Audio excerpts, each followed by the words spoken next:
What's up, guys? We're back with good old Grendizer, Goldorak, the horned one. I'm sure a lot of you guys in the West are not so familiar with this character, but he was part of, I believe it was called the Shogun Warriors mecha robots that Go Nagai had created back in the 70s.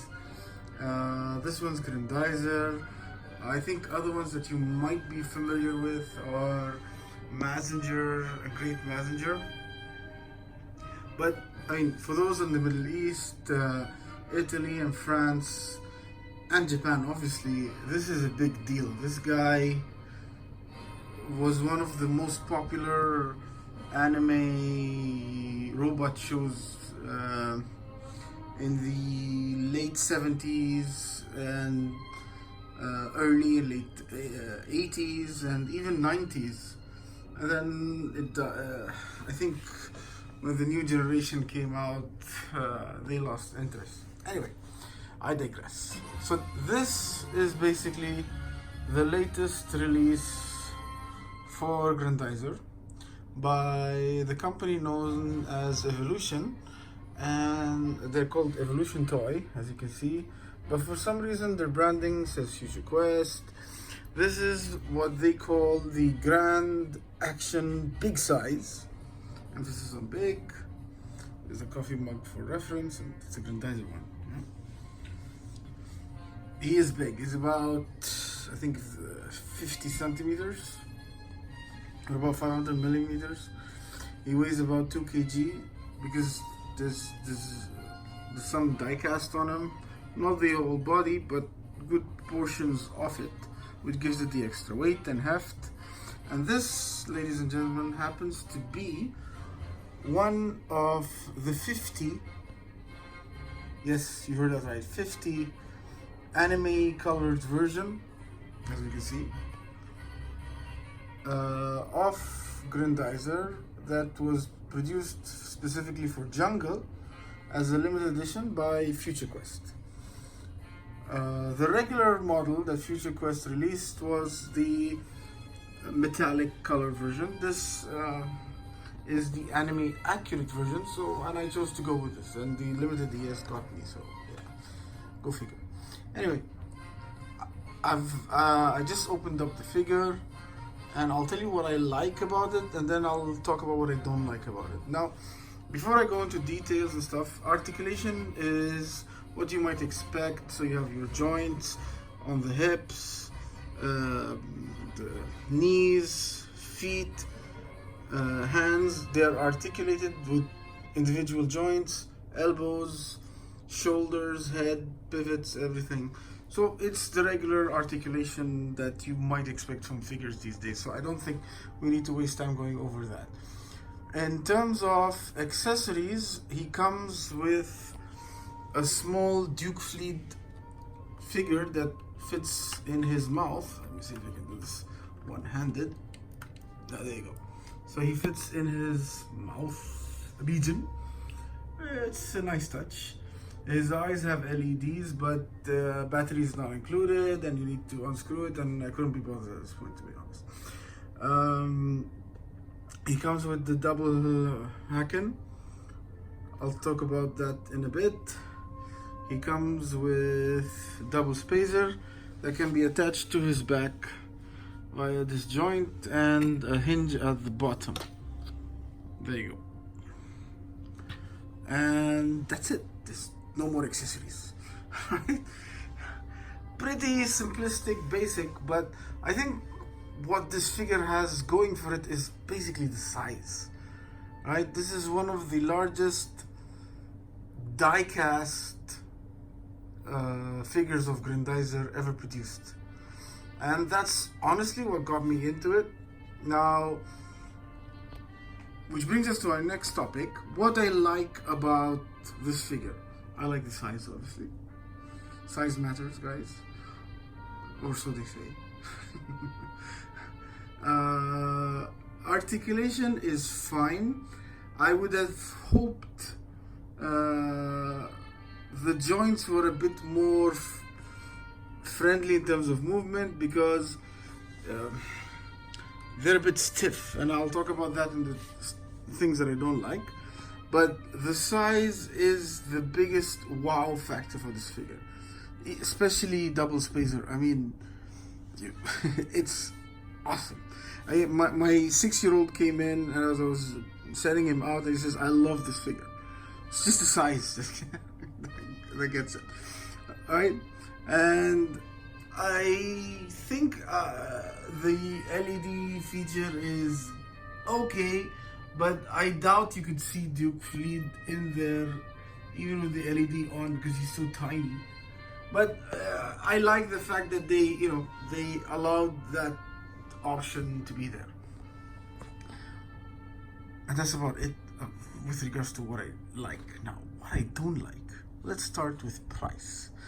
This monster lists at 57,000 yen, which is roughly 560 thereabouts dollars, and it cost a further 120 odd thousand yen, which is about $110 to ship, and then you have to pay VAT and customs. So this bad boy ended up costing me about $800 ish, which is a bit pricey for a figure that, even though there's articulation, I don't think you're gonna be messing around playing with. Which brings me to my second point. The second point is a lot of these joints on this bad boy are very, very stiff. I mean, this hand is okay, but like there is movement. But see, this finger is stiff, and I don't want to press it further because my experience with Evolution toy hasn't been so good in the past, and whenever I'm afraid that if I try to force it, I might end up breaking something, and I don't want to break something that costs $800 on the first day. The double Harken is flimsy.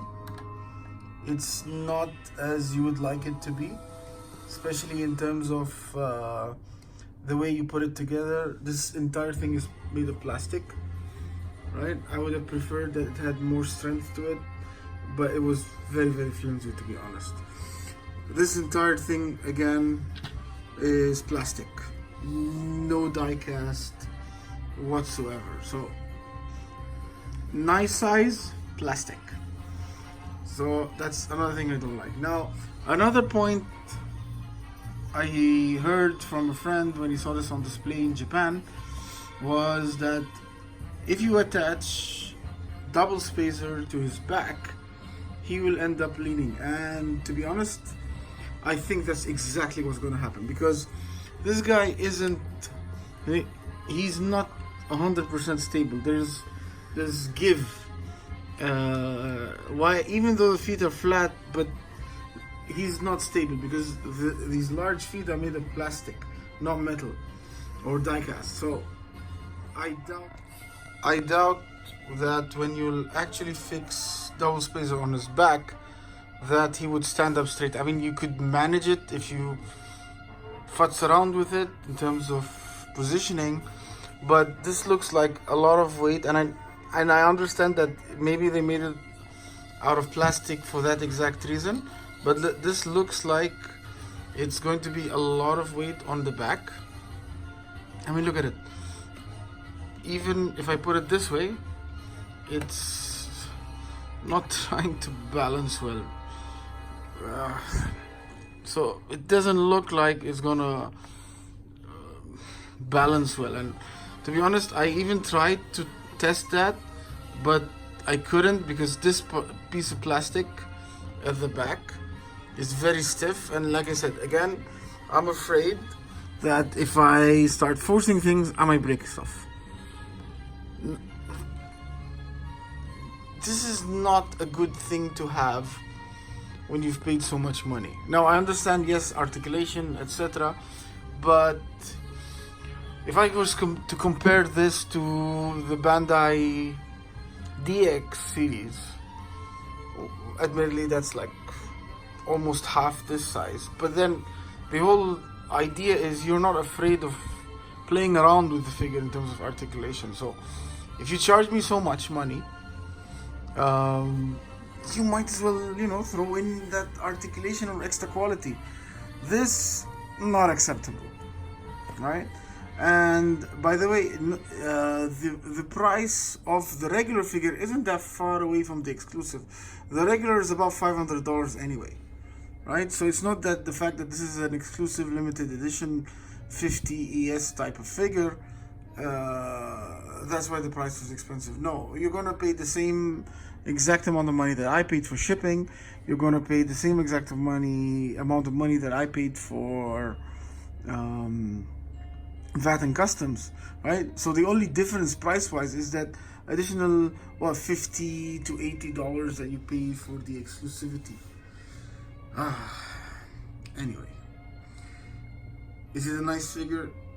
Yes, if you like a large scale Grendizer in your collection that's not vinyl, because yes, there have been larger scale Grendizers before, but they're all vinyl.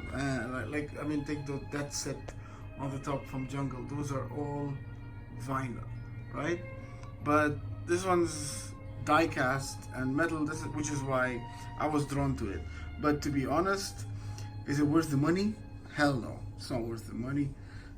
The quality isn't there. I should have, to be honest, I expected the quality not to be there, but I hoped, this being an exclusive, they would have, given it some extra love or attention.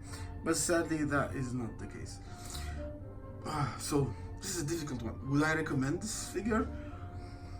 If you're a Grendizer collector and you simply love Grendizer, and you have all sorts of Grendizers in your collection, then yeah, I could see you buying this figure. But expect that this would just be placed in a display and not touched after that. If you're just a casual mecha fan, would I recommend that you buy this? Definitely no. I would say just hold out for the Bandai DX, because it's eventually going to come out, hopefully, and hopefully Bandai are listening to this. Please show us how this could be done well. That's it for me, guys. Thank you for watching, and till I see you next time, this is me tuning out.